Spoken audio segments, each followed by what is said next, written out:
What's good, Knicks Nation? Alex Terrace here, aka the Tradicaster, back again with another game of the week preview.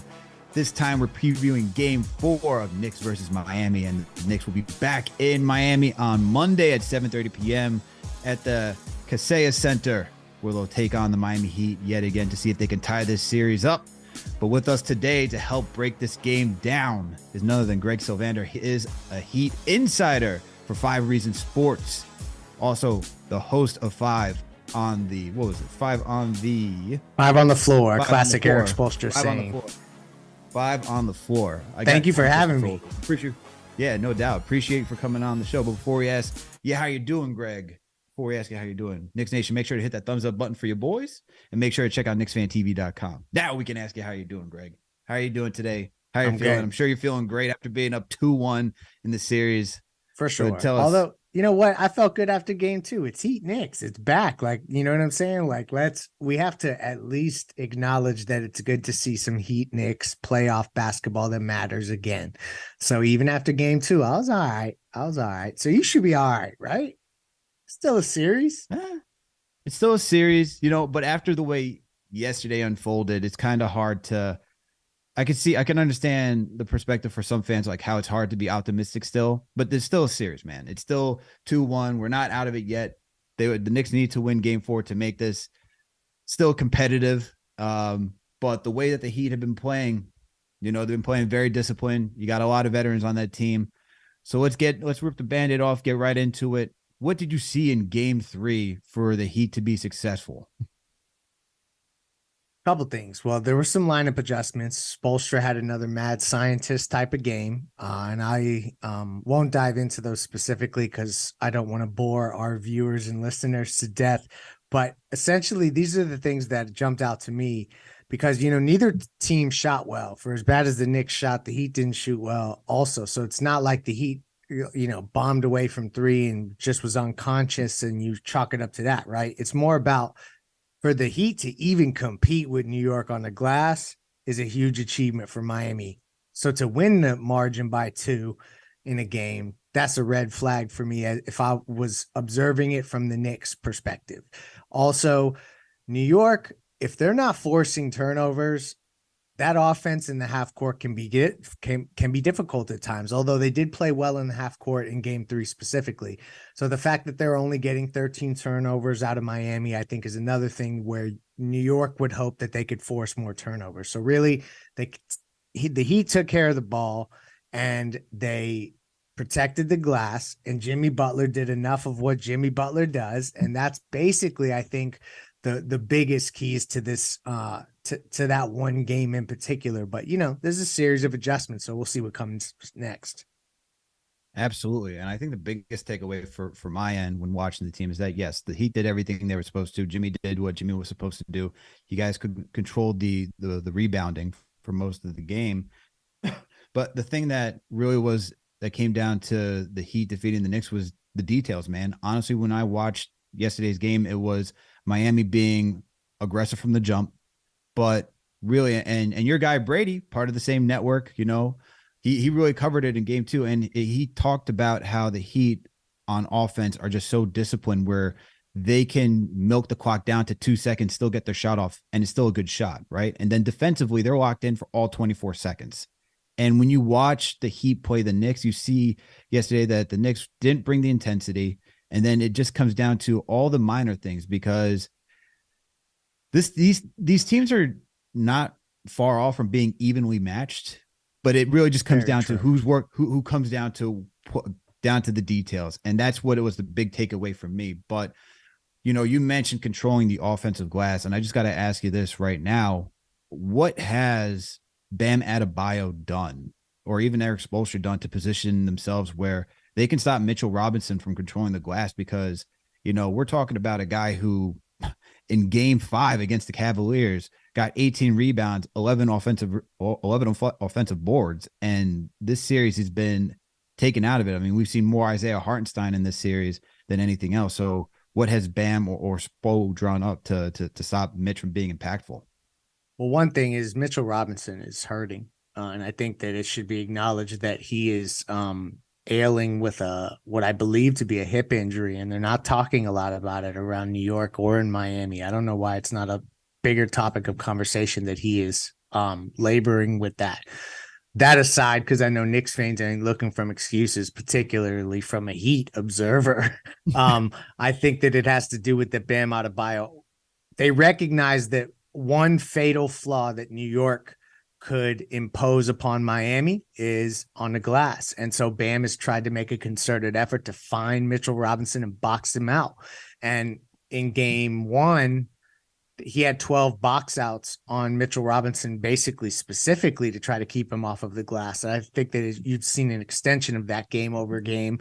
And so it's also that they're starting too big. So, they haven't always had Kevin Love in the starting lineup. They've tinkered with other lineups that were smaller with Caleb Martin and others, but they've landed on this bigger lineup. And so it's a really a concerted effort by Bam to say, you know what, even if the fans start crying because I'm not scoring 25 a game, I'm going to lock in on defense and rebounding. And that's where they need me this series. And it's so far been so good, but Mitchell Robinson's great on the offensive glass, and he could have a breakout game at any moment. And I think that is a sign of respect, the way that Bam has placed so much attention on controlling him on that end. Absolutely. And you got to give credit to Bam when you watch the discipline, because Mitchell Robinson, as you mentioned, could be a force. And just to go through some numbers so that our listeners understand what Mitch was doing against the Cavs, right? He was averaging 8 boards in game 1 against the Cavs. In game 2 against the Cavs, it was a wash for the entire Knicks team. He only had 5 boards, but then bounced back with 7, 11, and then 18 to close out that series. He started off with 14 against the Heat in game 1, but now you're talking about 5 boards and 5 boards again for this guy. And, without his ability, without getting the second chance opportunities for the New York Knicks, right? And you could see that with, he only had 6 points in game 2, only 2 points in game 3. That's part of where New York's ability to be an efficient offense is getting those second chance points. And by boxing out Mitch, not allowing him to get in there, you start to see that these difficult shots that either Julius, Brunson, and even sometimes RJ, that these guys take, that if you don't have Mitchell Robinson to clean up the glass, and Miami's just stopping second chance opportunities and just getting back out in transition or getting into their sets, it's really hurting the Knicks from staying in these games. And I saw it was clear as day yesterday when we talk about the physicality, but not getting that rebounding impact that we're so used to has definitely hurt the Knicks as well. Now, moving along, the guy who just came out and was really impactful for Miami was Jimmy. And what did Jimmy do in game 3 that really helped this position the Heat? Because game 1, you look at that first half, New York was just taking it to Miami. Mm-hmm. And now you flip the switch and Miami's now was in the driver's seat the entire game. There was no shot whatsoever. And, it wasn't like Jimmy was getting to the line as he's been accustomed to all the time. Like, he got to the line a good amount, but we're talking about a guy who can literally get to the line and take 10 attempts in a game that we saw during the regular season. So what has Jimmy done? Well, Jimmy in game 3, I think the biggest part of it was when his teammates, when the fans, when the coaches, when the Knicks saw that Jimmy Butler was moving around and he looked like he was straight. He's all good. He's ready to play. He, made a turnaround jump shot early that, that you got to be feeling good when you make a shot like that. I think that collective observation from everybody in the building makes everybody go, okay, it's playoff Jimmy. It's not hobbled Jimmy. And he knows how to dictate a game. I mean, there's nobody who's came to Miami. And I've followed every team that's ever came through here since Pat Riley arrived. A guy like Jimmy Butler who can hone in on a series, pick out 2, 3, 4 things that he wants to exploit. Maybe not all at once, maybe in successive games and such. And he can do it. And so this just was a moment where he came out, he was sharp, he was aggressive, Bam was aggressive. Seeing Jimmy aggressive early, I think, was just the catalyst for them getting up early. And then New York was playing from behind, not shooting well. There was frustration abound. So for me, Jimmy he didn't have one of those world beater games, but 28 is still, he was the best player on the floor. And when he's that coming off of a game where he didn't play, I think it just ultimately it translates to everybody says, okay, we know who's in control here. And it was Jimmy Butler. When watching that game yesterday, did you feel like Jimmy was getting to his spots with ease, or did you think that he still had to battle in order to get his shots off? Anytime Josh Hart's guarding him, he has to battle to get his shot off. Josh Hart is awesome. And if he could ever end up in a Miami Heat uniform, I'm all about that. No. All right. We're stopping right there. And I'm just saying, I'm complimenting your boy. But anyway, I digress. I will just say that, he's having to work for it, but sometimes Jimmy gets in zones where his old man game, his YMCA step throughs and off glass kind of stuff, like it transcends what you're going to do defensively against him. Because if he's going to like slide to the right, not travel like most players are doing, and then also make it off the glass and get fouled, what are we really going to do against that? So it's like part of it, if he's really feeling himself, it's difficult to stop him. The problem is that the one thing is, I guess I'll say this, is that if all of a sudden the players around him are not shooting so well, it's a lot easier to crowd him, to help off, and to really get three on him almost at times. And so that's what I guess if from a Knicks perspective, if you can figure out a way to get these shooters more uncomfortable, maybe you'll have more ways of getting to Jimmy and being more physical, getting him out of his spots. Absolutely. And once again, we're talking to Greg Sylvander. He is the Miami Heat insider, and he's also the host of 5 on the Floor. You can find all of this at 5 Reasons Sports Network.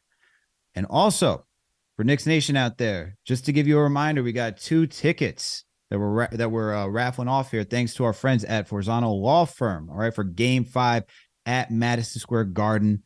And if you've been injured in a car accident, construction accident, slip and fall, etc., Forzano Law can help you on the road to monetary compensation. They offer free consultation, free representation until you get paid. So make sure to call our guys at 718-372-1397 or go to ForzanoLawFirm.com. And once again, they are raffling 2 tickets for Game 5 at Madison Square Garden between the Miami Heat and the New York Knicks. So you gotta go put your name in and go get that chance for the raffle. Make sure to do so by going to KnicksFanTV.com to go enter your name and potentially win those 2 tickets to Game 5, Knicks versus Miami, over at Madison Square Garden. All right, Greg, for Game 3, I'm wondering, because Eric Spoelstra has just been the guy who adjusts and continues to adjust, even without what seems like a need to adjust at times, right? Like that's just him. He's constantly like mixing up the puzzle, trying to make it figure it out without making sure that the opponent is constantly on their toes. And the one thing that I saw in this game, and shout out to Brady for tweeting this out too. He did a really good job just making a thread. It's showing how you had Jimmy on RJ, you had Gabe Vincent on Brunson, and just forcing RJ to be the shooter. You have also Max Strus, who's guarding Josh Hart, and forcing those guys just to be jump shooters and walling off the paint. Would you expect Spoelstra to continue to go with that type of strategy, or do you expect there to be something else just to throw it all off to keep Thibodeau on his toes? So funny you bring this exact matchup to the forefront here, because in the post-game presser last night, Brady asked Spoelstra directly about this change in defensive assignments. And before Spoelstra asked the question, he glared through Brady's soul for about 7.5 seconds, as if, why are you talking about that all of a sudden? I thought that was super funny. I think that you're going to see this in waves. Yes. Do I think it can always be effective? Not necessarily. I do know that sources within the Heat organization told me before the series started, we're going to let RJ Barrett beat us. And if RJ Barrett can beat us, then hats off to them. But that's the guy that they don't think can actually beat them 4 times in a 7-game series is where I'm going there. So the weird thing about Spoelstra, the weird tweaks that could come out of nowhere is that he could go back to how he defended guys in Game 1. Like, because everyone anticipates that this is now the adjustment he's made, he may adjust again, and then he would come back to this in blitzes. So I just think that, yes, we're going to see it again. Do I think we're going to see it every possession? Probably not. Okay. This is just the confusing nature of Eric Spoelstra, which is, why is just a revered coach around the league. He's up there with, when you think about just X's and O's and strategy, it's up there with Popovich, Steve Kerr, and just how to deploy his players and put them in the best position to succeed. But to ask you, because the thing that I've been, and we've discussed this on KnicksFanTV, post game all the time. I wrote an article about this, is that I need to see Quentin Grimes back in that starting rotation, just because he helps create that spacing for guys like RJ, Brunson, and Randall to get to their spots. And even Mitchell Robinson, because we're missing that quick first step. We're missing a guy who is, I'm not going to say that a shot is confident, but he's willing to take the three when given the green white too, and his teammates keep him involved. And that's something where Josh Hart lacks, is that his willingness to constantly shoot the three. And we've seen it enough times. I'm sure you've seen the pump fake, then drive. And it's like, that's not helping anybody. It's just clogging the paint. And then you're relying on everybody else to try to knock down their shots at an effective rate. If you saw Quentin Grimes back out there, what would you expect? Does that change everything? Does that make the Miami Heat defense have to honor the three more? Would that help for the Knicks? Do you think so? It could. He's had an uneven series, if we're being, objective about it, but he's capable. Absolutely. And I think that you would have to think about it in ways that you don't with Josh Hart. And even not if Quentin Grimes makes them, the difference is that he's going to take them. And I think that Josh Hart, you don't quite know if he's going to take them. And that split second is the difference between them closing out to a guy like Quentin Grimes and saying, Josh Hart, let's not close out so hard. And so I think that there's something to that. But then I would just ask who in that starting lineup is going to defend Jimmy Butler. And if it is Quentin Grimes, if that's what you're proposing, can he do that in a way that doesn't make Jimmy have the FU game in game 4, where he basically says, let me just tell y'all what it's like. And so that's the risk reward factor. The beauty is you can bring Josh Hart in immediately and it can make things more difficult. But I think that that's an interesting adjustment. I don't know that Tibbs is going to go so far as to change the starting lineup, but I think that you're on to something in that there could be some different looks that include willing shooters, generally speaking. Yep. Because otherwise, if you're not a willing shooter, it's almost worse than being a bad shooter is being an unwilling shooter. Yeah, no, I agree with that 100%. And it's just, you just see it. Max Strus is just leaving Josh Hart wide open. We can go rewind back to game 1 where you're allowing everybody to shoot from 3. You're just clogging the paint with that adjustment. We didn't have Randall in that game, but still, the Heat were just walling off everything and daring RJ, daring Josh to shoot the 3. And when you're that hesitant to shoot, it just makes things that much more difficult to even get confidence to get into rhythm. That's why with Grimes, and he's done a good job guarding Butler, so I wouldn't be worried about him guarding Butler. He's done it on the season. I was out of the 16 shots. Butler's made 7, so shooting 43%. So against maybe Grimes. that's the adjustment to your point. I think that's a great call. That's the thing that I would like to see. And Grimes is a good aggressive defender. I think to your point though, is it too late to go back? And I haven't really thought of it from that aspect where a player like Jimmy is like, and this is a family show, the family show, like the FU moment where it's like, I'm going to go off. And now you put this pressure on a young player who's first time in the playoffs in general. Now you're asking him for a tall task to guard someone like Jimmy, who, we saw him drop over 50 points against the Milwaukee Bucks. And now are you going to say, hey, I'm going to trust you in game 4, which is essentially now a do or die game for the Knicks, right? Because you can either tie the series up, and as everyone talks about, it's now a 3-game series with home court advantage for the Knicks, or do you put yourself in a hole and it's like, what do you go back to this point? And now it's just, you're in a corner. You're backed into a corner. You're just throwing haymakers, trying to see if something lands. And that's a good call out, whether or not do you want that young player to be in a position like that. For me, I'd probably rip the Band-Aid off and say, let's try it. At this point, it hasn't worked really effectively. Don't throughout the three underestimate games. your Knicks. This is Heat Knicks. Anything can happen in this next Anything can game, happen. Alex. So, like, I'm sensing that you may be losing what we call down here in Miami as the guts, because Riley said that in a presser. Don't lose the guts, Alex. This is going to be a competitive series. No. I'm not going that far. I'm not losing guts. It's like, for me, it just starts to feel like I'm getting backed into a corner, and now I have to start swinging. And I'm not going to keep doing the same thing. You know, it's like, what was it? Even Van Gundy last season called out for Tibbs. Was like, when we had Alec Burks as starting point guard, doing the same thing over and over, expect something to be different is insanity. So that's the way I'm looking at it. It's not guts. It's like, maybe just change it up a bit. But moving along, the Knicks have lost somebody in their day-to-day. It's Emmanuel Quickley. And so for game 4, how do you expect Miami to, once again, adjust now that Quickley's not out there? Because even though he hasn't had a great playoff run, he was getting to his spots a little bit, even though it wasn't efficient, and it looked like he was trying to break out of this rut that he was in. How does the Miami Heat adjust now that they don't have their 6th man of the year candidate on the bench? I feel bad for Quick if he can't play, because he was getting going there, particularly from downtown, which that changes his game in certain ways because of the speed. Once you think you got to close out on him, that means he's going to get a layup because he's that fast. And that would be a huge loss. I guess I'll clarify something. You can answer a question better than I can. Is Derrick Rose going to end up playing? Is that where we're heading here? Or would they just shorten the rotation and not play another guy?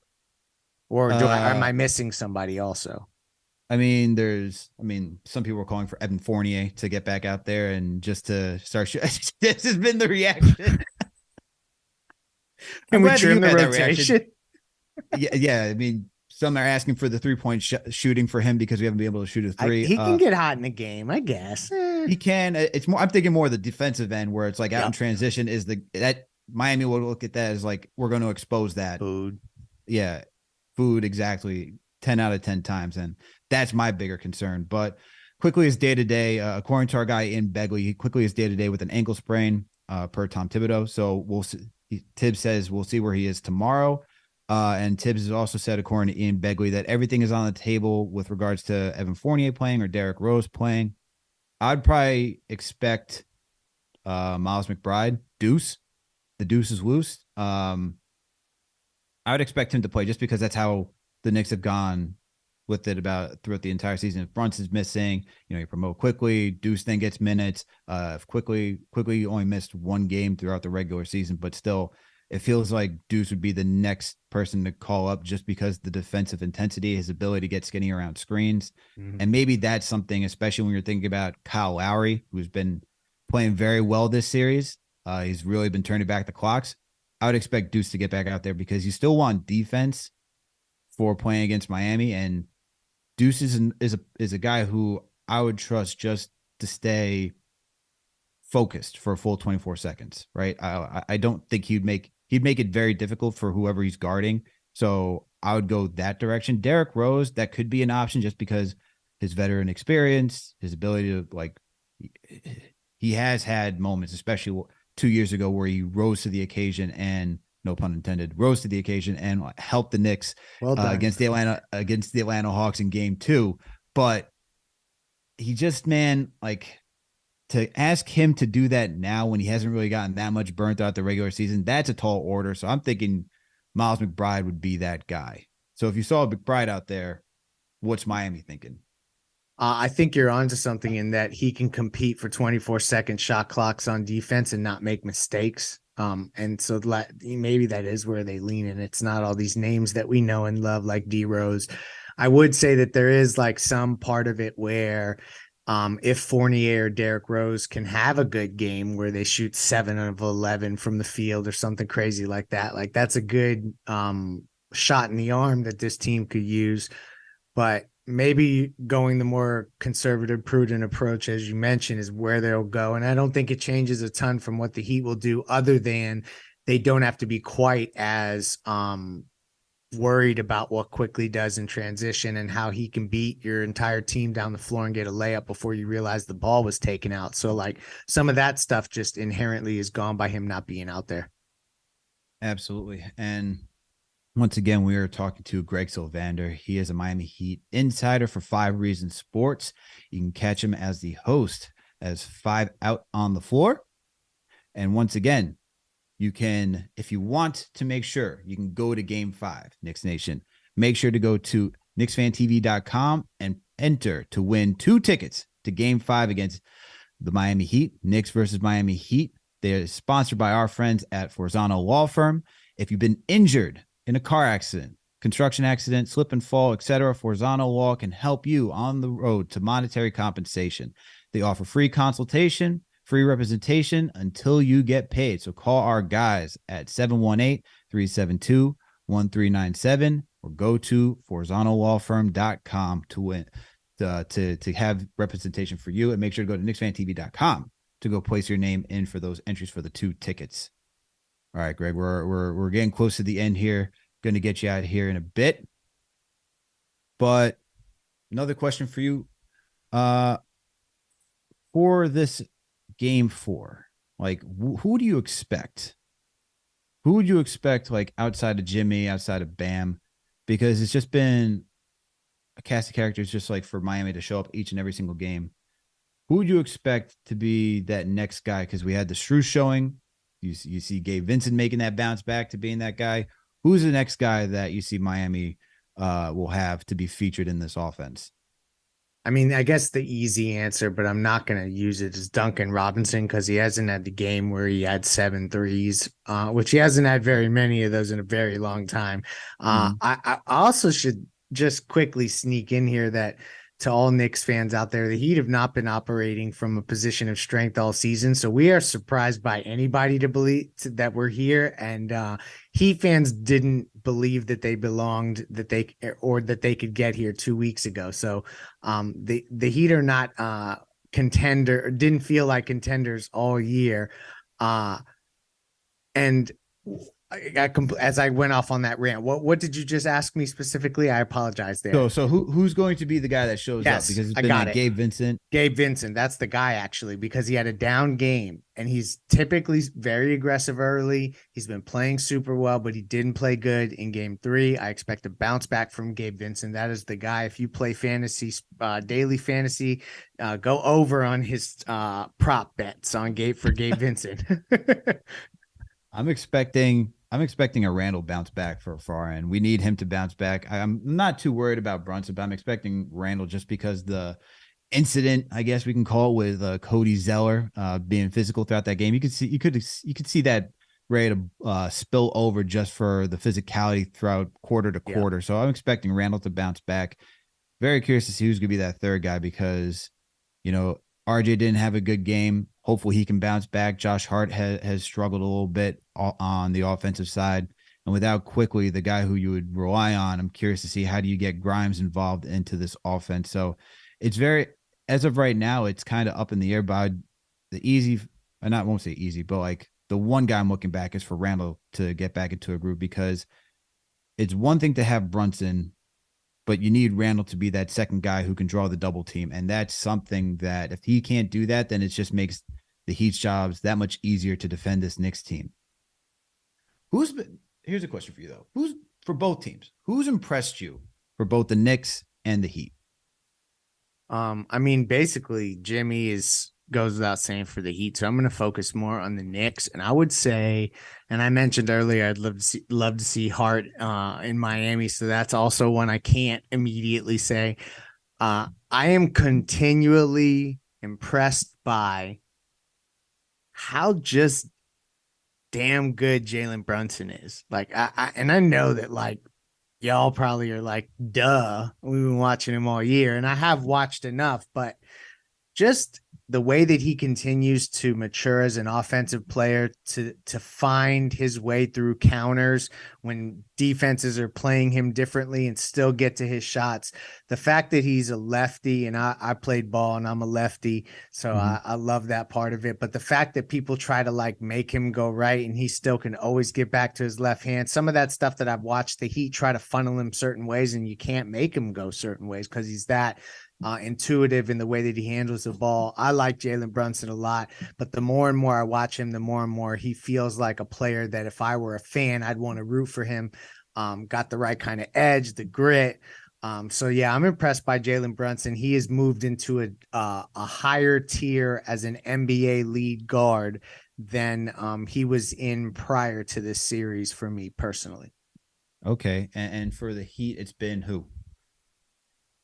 I mean, Jimmy is surprised. He surprises me every day, but I have to stop being surprised by him. So in this series, I'll say what they've got from Kyle Lowry and Kevin Love has been huge, because those guys have been really uneven here. It's been up and down. So I'll land on Kevin Love. So I give you one answer of a guy that I've been surprised and impressed by so far. Okay, since you went New York first and then Miami, I'm gonna go Miami first and then New York. For Miami, I've been actually impressed with Gabe Vincent. Just because he's an undrafted guy and the way he stepped up in game 2, game 1, for a guy who's been undrafted, his ability to really get to his spots and just be playing at a high level role player. And that's where it's not only the player you got to give respect for, but also Spoelstra, because I was just thinking about it, a while ago, where you look at guys like Greg Popovich, you look at guys like Steve Kerr, you look at guys like Spoelstra, and when you can get maximum volume out of your role players where they go somewhere else and you're like, like I'm thinking about Boris Diaw after he left San Antonio. I'm like, like what happened to Thiago Splitter? You know what I mean? Like, even it's just you when you start thinking about that, or even like who was it? Festus Ezeli on the Warriors. They're like, oh my God, like outside of that, you gotta it's the player can only do so much, but the coach has to put them in position to do that. And for Gabe Vincent, he's been impressive to me this series. For New York, I'm gonna go with RJ, because I'm not shocked by Brunson at this point, but for the first 2 games to go against a Miami Heat defense and still get over 20, that's been impressive to me considering his up and down season. Now I know game 3 was bad for him, but it was just bad for everybody. So it's just, it's not really, it's like a mulligan statistically.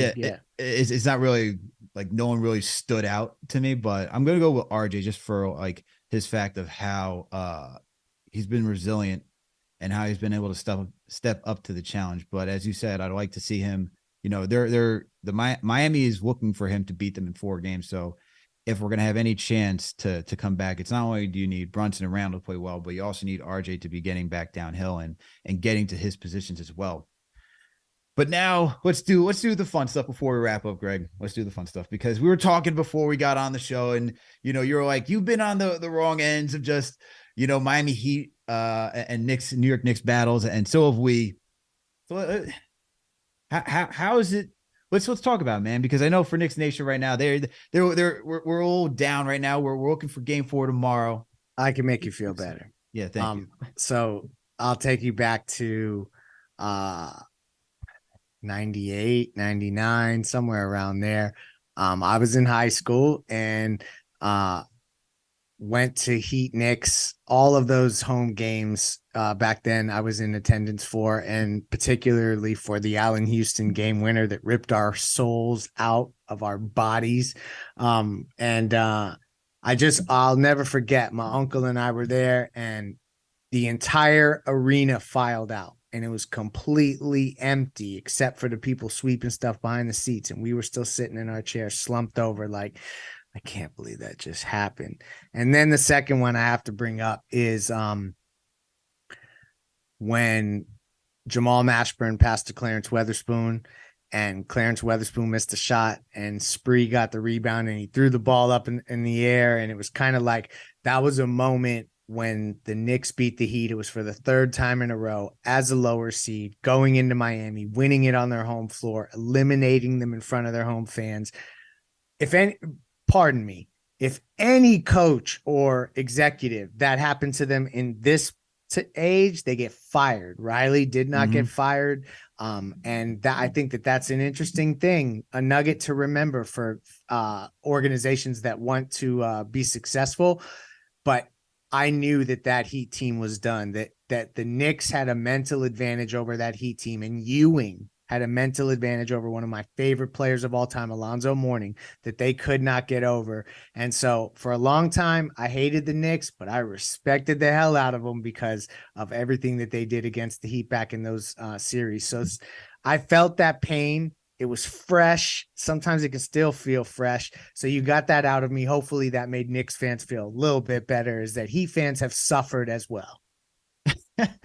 Thank you for that, because after yesterday we needed some sort of cheering up. So I appreciate you for that story. And it's funny that you said Alonzo Mourning, because for KFTV we've been hosting these watch parties at Jay-Z's 4040 Club in Manhattan, and who shows up after game one at the end? None other than Alonzo Mourning. Wow. He shows up to a Knicks watch party.